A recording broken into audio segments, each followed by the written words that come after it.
para a nossa casa e foram inseridas na nossa família.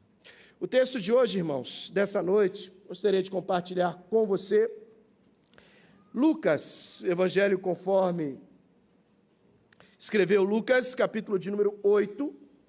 É um texto, uma história também conhecida das Escrituras Sagradas. Quero convidar você para que você abra comigo a sua Bíblia neste texto. Lucas, capítulo de número 8, versículo de número 26. O texto é um tanto longo, vou até o versículo de número 39. Farei a leitura. Peço a você que me acompanhe na leitura do texto atentamente. Farei a leitura, você em silêncio acompanhando. E o texto nos conta, Lucas, capítulo de número 8, versículo de número 26. E a palavra do Senhor nos diz: Então rumaram para a terra dos Gerazenos, fronteira da Galiléia. Logo ao desembarcar, veio da cidade ao seu encontro um homem, possesso de demônios, que havia muito não se vestia, nem habitava em casa alguma, porém vivia nos sepulcros. E quando viu a Jesus, prostrou-se diante dele, exclamando e dizendo em alta voz: Que tenho eu contigo, Jesus, Filho do Deus Altíssimo? Rogo-te que não me atormentes, porque Jesus ordenara ao espírito imundo que saísse do homem, pois muitas vezes se apoderara dele, e embora procurassem conservá-lo preso com cadeias e grilhões, tudo despedaçava, e era impelido pelo demônio para o deserto. Perguntou-lhe Jesus: Qual é o teu nome? Respondeu-lhe: Legião, porque tinham entrado nele muitos demônios. Rogava-lhe que não os mandasse sair para o abismo. Ora, andava ali pastando no monte uma grande manada de porcos. Rogaram-lhe que lhes permitisse entrar naqueles porcos, e Jesus o permitiu. Tendo os demônios saído do homem, entraram nos porcos, e a manada precipitou-se, despenhadeiro abaixo, para dentro do lago e se afogou. Os porqueiros, vendo o que acontecera, fugiram e foram anunciá-lo na cidade e pelos campos. Então, saiu o povo para ver o que se passara, e foram ter com Jesus. De fato, acharam o homem de quem saíram os demônios, vestido em perfeito juízo, assentado aos pés de Jesus, e ficaram dominados de terror. E algumas pessoas que tinham presenciado os fatos contaram-lhes também como fora salvo o endemoniado. Todo o povo da circunvizinhança dos Gerazenos rogou-lhe que se retirasse deles, pois estavam possuídos de grande medo. E Jesus, tomando de novo o barco, voltou. O homem de quem tinham saído os demônios rogou-lhe que o deixasse estar com ele. Jesus, porém, o despediu, dizendo: Volta para casa e conta aos teus tudo o que Deus fez por ti. Então foi ele anunciando por toda a cidade todas as coisas que Jesus tinha feito. Amém, graças a Deus pela leitura da palavra do nosso Senhor. Te convido a que você deixe a sua Bíblia aberta no texto, nos servirá de base para a meditação nessa noite. E a Bíblia está aqui aberta diante dos nossos olhos, que seja de fato uma mensagem que venha dos altos céus para o nosso coração. Vamos orar? Feche os seus olhos outra vez, falemos com Deus. Senhor, nós te agradecemos pelo dia hoje, pela rica experiência de estarmos na tua presença, pelo privilégio que temos de adorarmos o teu santo nome, de glorificarmos a ti, desde cedo como temos feito, como fizemos agora, Senhor, da boca dos pequeninos, como bem diz a tua palavra. E agora, Senhor, temos ouvido a tua voz desde cedo, e nesse momento em que já te escutamos através das orações, dos cânticos, da ministração, nesse momento especial, o momento mais importante desse culto, que o Senhor também nos fale através da leitura e da exposição da tua palavra, que não seja eu, senão o teu Santo Espírito falando, tocando, ministrando aos nossos corações, que sejamos realmente impactados todos pela tua palavra, possamos sair daqui, Senhor, cheios da presença do Teu Santo Espírito. Eu te agradeço, oramos e fazemos isso no nome santo do Senhor Jesus. Amém. Amém. Era pastor em Paraíba do Sul, interior do estado do Rio, onde permanecemos por 6 anos, nosso primeiro ministério. E ali o Senhor nos deu a graça de 2 primas que se converteram, que começaram a congregar conosco. E, de princípio, vieram só elas e as filhas, apenas as 2 com as filhas. Os maridos estavam muito reticentes, o que é muito comum em alguns lugares, ainda um tanto reticentes com as atividades da igreja, e elas foram estimuladas a permanecerem firmes e participarem conosco. E combinamos, num dado momento, quando sentimos que já era um tempo propício, para que nós pudéssemos visitar uma delas, com o intuito de conhecer o marido, nos apresentarmos e apresentarmos a ele o Evangelho de Jesus. Marcado o dia, ela um tanto receosa, porque ele era muito bravo, era um relacionamento um tanto abusivo, ele muito opressor, um tipo de relação muito complicada, e ela um tanto temerosa com o fato, mas eu disse a ela, confiemos em Deus, vamos juntos.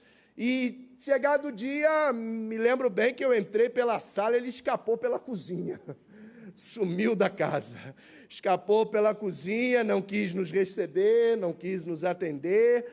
Permanecemos ali orando por ela, e eu disse a ela, não desanime, ore, permaneça como diz as Escrituras Sagradas, santa, fiel, temente ao Senhor, que o marido não crente é santificado através disso. E o Senhor, no tempo dele, se assim o Senhor o permitir, vai tocar no coração desse homem. Feito. Na hora do Senhor, no tempo certo, o Senhor começou a tocar daquela maneira irresistível, por aquele toque irresistível do Espírito Santo no coração desse homem, e de fato ele se converteu ao Senhor, começou a ser preparado para o batismo em tempos posteriores, uma transformação radical daquelas que só de fato o Senhor realiza, que só o Senhor faz, e marcamos a data do seu batismo e pública profissão de fé num evento especial que teríamos na consagração de uma congregação da nossa igreja.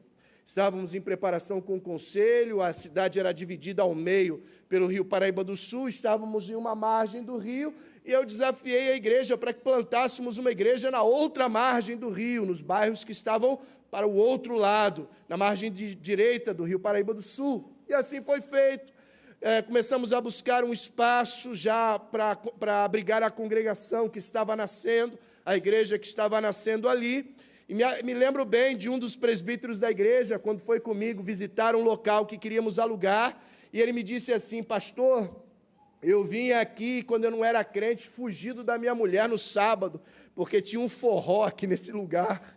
Eu fugia de casa no sábado, minha mulher mal sabia disso, e eu vinha para Gandaia aqui quando eu não era crente. Hoje eu vou pregar o Evangelho aqui nesse lugar. Não é obra de Deus, irmãos? Não é o Senhor quem transforma as pessoas? No dia certo, esse que fugia pela cozinha quando eu entrava pela sala, fez a sua pública profissão de fé ali naquele lugar, onde o outro presbítero curtia o forró quando não era crente, e hoje pregava o Evangelho ali naquele espaço. Obra de Deus, redentora. Esse homem, que eu disse a você, que foi recebido nesse dia, hoje é presbítero na Igreja Presbiteriana em Paraíba do Sul, já há mais de 20 anos congregando, e um dos presbíteros da igreja. Obra realizada pelo nosso Senhor. O Senhor transforma a vida das pessoas. Só o Evangelho de Jesus Cristo pode dar uma transformação tão radical como essa, somente através do Senhor. Como nesse texto que eu li com você. Quem poderia dizer que um homem como este aqui, na narrativa de Lucas e nos outros textos paralelos dos evangelhos, como poderíamos dizer, à luz da razão humana, que um homem como esse aqui poderia ter uma mudança radical de vida, senão através de um encontro com Jesus Cristo nosso Senhor. Veja o texto. A Bíblia nos diz que Jesus Cristo, passando no barco, foi para a outra margem do mar da Galileia, ou lago de Genezaré. Na verdade, não é um mar. O mar da Galileia é um grande lago no interior de Israel. E num país de pequenas dimensões como Israel, um grande lago como esse já era taxado como mar, ou o mar da Galileia. E ali o Senhor passou grande parte do seu ministério, ora na Galileia, ao redor do mar da Galileia, o lago de Genezaré, ora em Samaria ou em Jerusalém, Judá. E ali no seu recorrido missionário, ministerial, pregando a palavra do reino, curando, pregando, evangelizando, ministério do Senhor. Diz a Bíblia que o Senhor foi para o outro lado do mar da Galileia, a terra de Gadara, dos Gerazenos, e ali diz a Bíblia que logo, no princípio, quando o Senhor desembarcou do barco, a Bíblia diz que, naquele momento, veio um homem ao encontro de Jesus, veja na sua Bíblia, possesso de espíritos malignos, de demônios. Um homem que não habitava em casas, que vivia nos sepulcros, e os textos bíblicos descrevem esse homem como alguém à margem da sociedade. Possesso de espíritos malignos, era um homem que alguns outros textos bíblicos dizem que ele andava uivando pela madrugada no cemitério. Imagina você comigo, você morar numa cidade em que você tem um louco como esse, possesso de espíritos malignos, na madrugada uivando no cemitério. Outros textos bíblicos dizem que ele se cortava com cacos. A Bíblia diz que as pessoas tentavam atar com cadeias este homem, prendiam este homem com grilhões, mas ele tinha uma força descomunal, de fato, rompendo os grilhões e, às vezes, correndo desnudo ou pelado pelo local. Imagina essa situação. Que opressão. Longe da família, nessa situação de enfermidade, de insanidade espiritual, longe do convívio com as pessoas tinham medo deste homem, as pessoas tinham pavor e temor do que ele representava, e numa situação como essa, a pergunta é possível que um homem com esta situação, uivando pela madrugada nos sepulcros, um homem que não poderia ser preso ou atado com cadeias ou grilhões, um homem que se cortava com cacos, um homem que passava às vezes desnudo pelas pessoas, um homem nesta situação, é possível que venha uma transformação numa vida como essa? É uma pena, irmãos, que com o passar do tempo, muitos de nós, cristãos, começamos a ficar com o coração cauterizado. Já não cremos mais nos milagres de Deus, já não cremos mais que o Senhor pode converter e transformar os piores bichos, as piores pessoas, os mais inadaptados seres, aqueles que já não convivem mais bem no meio da sociedade, aqueles que por insanidade mental ou espiritual, ou por maldade, ou obviamente como consequência do pecado, já não podem mais interagir com a sociedade, e muitas vezes nós já ficamos com o coração cauterizado, com a alma cauterizada, já não crendo mais que o Senhor pode fazer uma obra de transformação, se assim o Senhor o quiser. Mas o Senhor sim pode transformar os piores. E quantas vezes, quando nós cristãos estamos com esta mente e este coração cauterizado, ficamos às vezes até celebrando, dizendo, ainda bem que deram baixa no CPF desse. Já foi, demorou para ir. Veja que isso não é um tipo de pensamento que deve estar entre nós cristãos. O nosso é de pregar o Evangelho e de crer que o Senhor pode fazer milagres, e de crer que o Senhor pode transformar vidas, e de crer que o Senhor pode, de fato, mudar de tal maneira, dando um novo nascimento àquele que se arrepende dos seus pecados, através da graça do nosso Senhor. Neste caso aqui, A Bíblia diz que se estabeleceu um diálogo. O Senhor havia repreendido o espírito maligno que tomava conta desse homem. E o homem então começou a esbravejar: que tenho eu contigo, ó filho de Davi. E o Senhor, no único texto em que o Senhor faz alguma pergunta, nesse caso uma pessoa possessa, o Senhor pergunta o nome daquela pessoa, daquele indivíduo. É claro, irmão, não que num caso de possessão você tem que dar o microfone e horário nobre para ficar entrevistando o demônio. Ali é um ser humano que está naquela condição degradante. Você tem que amá-lo e respeitá-lo. O Senhor apenas fez uma pergunta, já sabendo então que eram muitos, como diz o texto bíblico. Ele disse que o nome dele era Legião. Não que exista um demônio chamado Legião. Podia ser Zé Pilintra, Tranca-Rua, o que seja. Baal e outras coisas mais. Mas esse se deu o nome de Legião por conta da legião do Império Romano. E eram muitos. E uma legião tinha, de fato, uma legião de soldados do Império Romano, uma guarnição como essa, tinha, de fato, em torno de 2.000 soldados. Para que se exemplificasse e as pessoas do lugar pudessem compreender quão degradada estava a vida desse homem, escravizado por Satanás, escravizado pelo pecado, escravizado pelo mal. A pergunta é essa: a chance? Existe a possibilidade de transformação para pessoas assim? Enquanto eu falo, talvez na tua mente tenha ouvido muitas pessoas das quais você conhece, em situação semelhante. Alguns que talvez vivam aqui ao redor da igreja, que vivam aqui nesta região do centro. Reverendo Júlio, que estava pela manhã conosco, quantos ele não conhece em situação como essa, na cidade de Refúgio? Gente que pode ser mudada e transformada através do Evangelho. E ainda que façamos a pergunta: é possível a transformação? É possível a mudança? Já sabemos a resposta. É claro que sim, e somente através do Senhor Jesus. A Bíblia diz que o Senhor Jesus repreendeu o espírito maligno, aquela legião de demônios, e eles foram parar numa vara de porcos. Um grupo de porcos criados ali, já naquela área de periferia em Israel.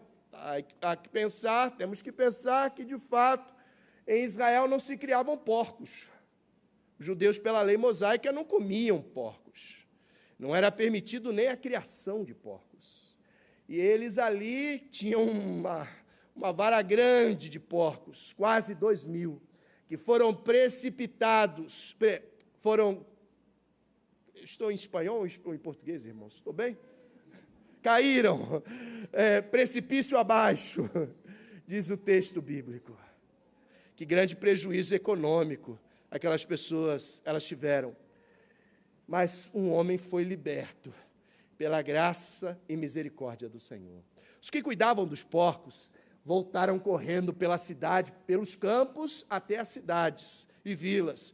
Começaram a contar com terror o que havia acontecido e a relatar, de fato, o grande prejuízo econômico que eles haviam tido naquele tempo, por conta dos porcos que caíram precipício abaixo.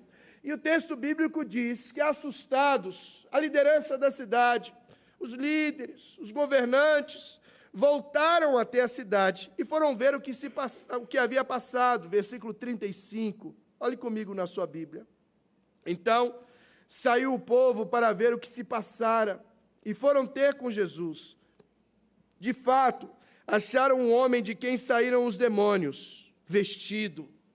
Era um homem que andava sem roupa, pelado por aquele lugar.